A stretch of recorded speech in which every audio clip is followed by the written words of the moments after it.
சென்னை திருப்பதி கோவிலில் திரளான பக்தர்கள் சிறப்பு தரிசனம் செய்தனர். சென்னை தியாகராய நகரில் அமைந்துள்ள திருப்பதி தேவஸ்தான திருக்கோவிலில் நள்ளிரவு முதலே திரளான பக்தர்கள் சுவாமி தரிசனம் செய்தனர். புத்தாண்டு தினத்தன்று வைகுண்ட ஏகாதசியும் சேர்ந்து கொண்டதால் திரளான பக்தர்கள் பரமபத வாசல் வழியே வந்து திருப்பதி ஏழுமலையானை தரிசித்தனர்.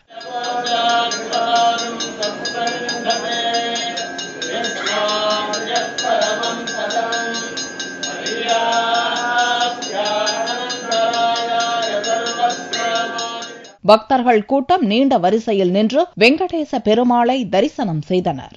வைகுண்ட ஏகாதசிக்கு நாங்க கோயிலுக்கு வந்திருக்கோம். அது நல்லா தரிசனம் இருக்கு. அங்க பாத்துட்டு இருக்கோம். சாமியை பார்க்க தான் வந்திருக்கோம். இந்த வருஷம் நல்லா போகணும். எல்லாருக்கும் ஹாப்பி நியூ இயர். சாமி பார்க்கறதுக்கு வந்தோம். சாமி பார்த்தோம். ரொம்ப சந்தோஷம்.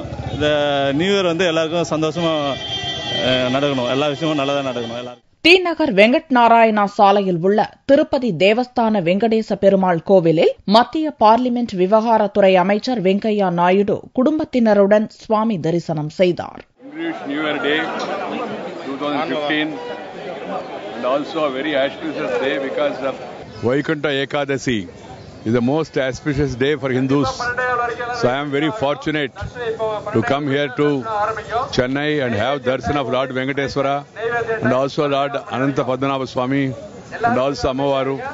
I am happy to come with the family and seek the blessings. What I prayed the God is that the country should prosper and progress. And Sri Narendra Modi, our Honorable Prime Minister, he should rule the country for another 10 years and take care of all the downtrodden poor people and work for the integrated all-round development of the country. That's my wish. I have no personal ambition.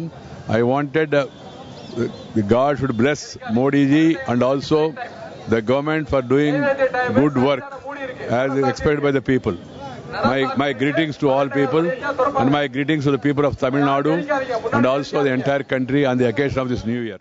Chennai மற்றும் சுற்று வட்டாரத்தைச் சேர்ந்த திரளான பொதுமக்கள் நீண்ட வரிசையில் நின்று வெங்கடேச பெருமாளை தரிசித்துச் சென்றனர்.